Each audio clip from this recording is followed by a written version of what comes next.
And when he got into the boat, his disciples followed him. A gale arose on the lake, so great that the boat was being swamped by the waves, but he was asleep. And they went and woke him, saying, "Lord, save us, we are perishing." And he said to them, "Why are you afraid, you of little faith?" Then he got up and rebuked the winds and the sea, and there was a dead calm. They were amazed, saying, "What sort of man is this, that even the winds and the sea obey him?" This is one of the classics, Dad. Yeah. Quite a few famous bits in here. Ye of little faith, as Ye it of was little faith, yeah. in the King James. It's a you of little faith. Yeah. Which is something I don't like because a lot of people use it to scold others.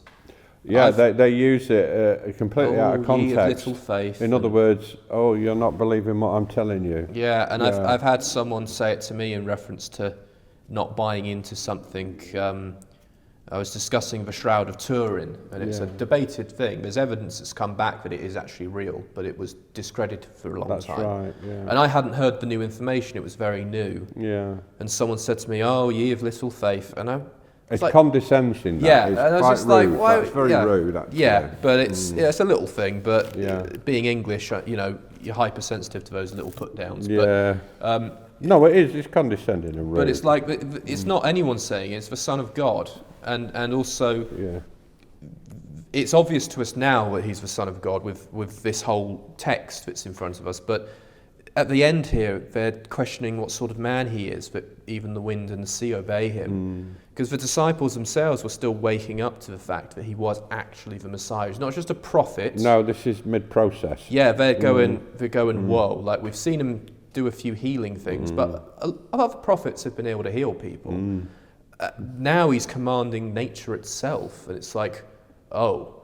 And that's a running theme throughout the Bible, throughout the Gospels, is the disciples, not just doubting Thomas, but many of them struggle with what Christ is saying, and he's often telling them off and saying, you're not getting it. And these are the 12 most, the closest Christians to him. He's Always telling them off. Yeah, so well, the human beings are all failing at all the fences, and that's quite normal for us to do. So that just popped out at me that even the disciples are still trying to figure this out, and that God is saying, Christ is saying, even to his closest followers, that they're still not got enough faith. So I found it reassuring, if anything, that the idea that you're going to have an ironclad, 100% loyal, what's the word I'm looking for, unquestioning faith on absolutely everything all the time. Not even the disciples were able to do that. No.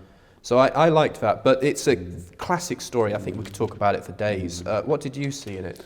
Yeah, I just check on you on that last point. Yeah, I mean, I always describe my faith as bomb-proof. Yeah. And perhaps it's not, but I feel that it is, and it's a confidence in my faith that nothing's going to shake it, because it's been tested quite a few times, and it's come through in shining colours every time. But to ye of little faith, to read every section of this massive book and just take it all as verbatim, I'd say would be pretty irresponsible, because a lot of this is memories, and a lot of this has been constructed by men. Yeah. And I always have a little bit of suspicion about people that put and you'll find this, different Bibles have different contexts and slightly different inferences. Yeah. Because of men. Yeah. And because of their influence in these texts. So to just take everything that you see in the Bible as verbatim and true, I have great difficulty with that. I know some people in certain schisms do, but I have a great difficulty with that. And I think that's beautiful about our particular church, is that we go into theology and discuss the meaning of these things and evaluate them. So this ye of little faith thing, being used in context about everything, is quite condescending and pretty dumb, actually, to do it, to be honest with you. It's pretty thick. Yeah, this is an absolutely fantastic, wonderful passage, because for me personally, it brings to mind a painting by a master. I can't remember who it was. It was somebody like Van Dyck or somebody like that. There are a couple of these paintings, classical paintings of them in a boat. Oh, I've seen it with the way, and the boat's up on its side almost. They're absolutely phenomenal. It's stunning. Art. Yeah. And paintings are just beautiful paintings. The light, the details, the inference are fantastic. So the first thing that I do is I see this mental image of that Grand Master of painting. And this is Jesus making a point, I think. I can imagine Jesus just as much as still in the storm, conjuring it up. Yeah. I don't know, but I just see him going out in a boat and saying, I'm going to make a point here. Yeah.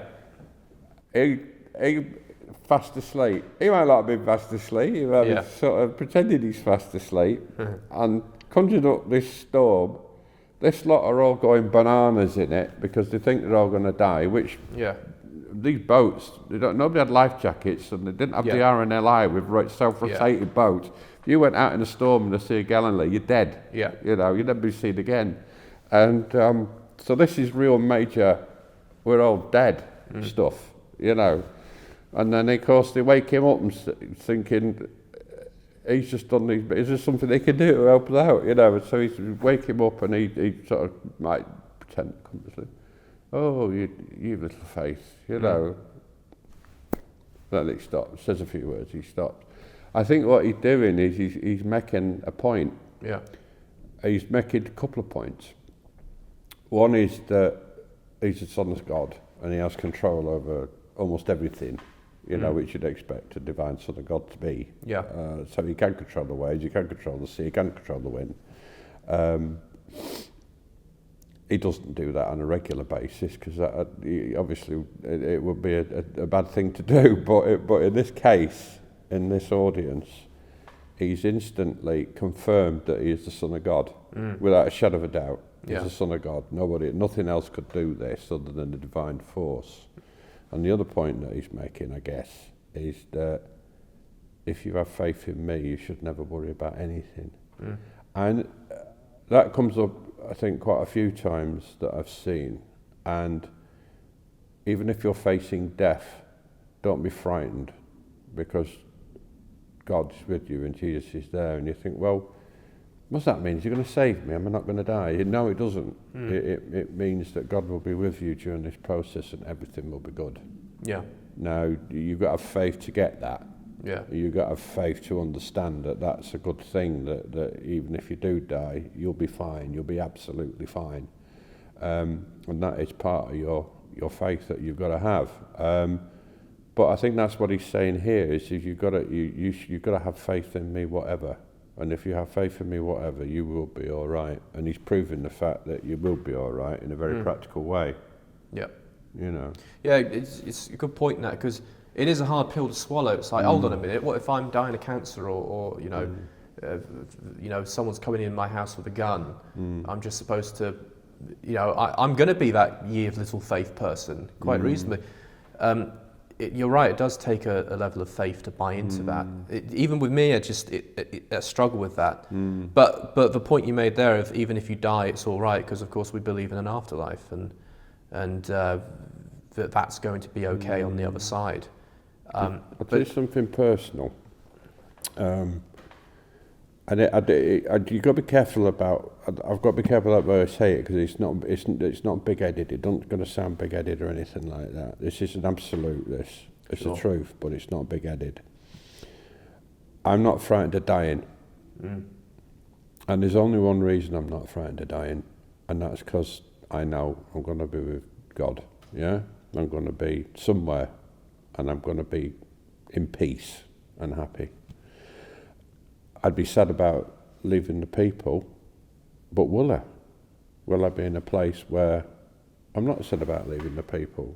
Who knows? I don't know. I haven't got a clue really what heaven, if you like, is going to be like with God. But I'm confident that I'll be okay.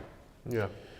Now, when you've got that level of faith and you do truly believe it, and I don't know what it is, but something makes it I think it's being aware of God and having that really strong faith in God and knowing God's with you.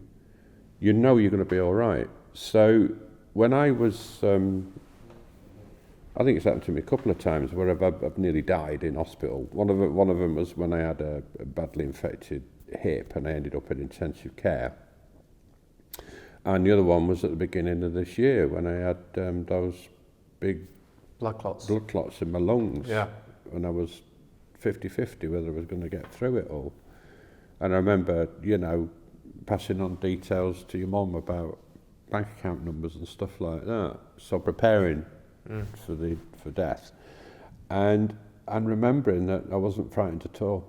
Not in the slightest frightened. And because what that does, and that's like I say, I don't want to be big-headed about it. I'm not. There's nothing.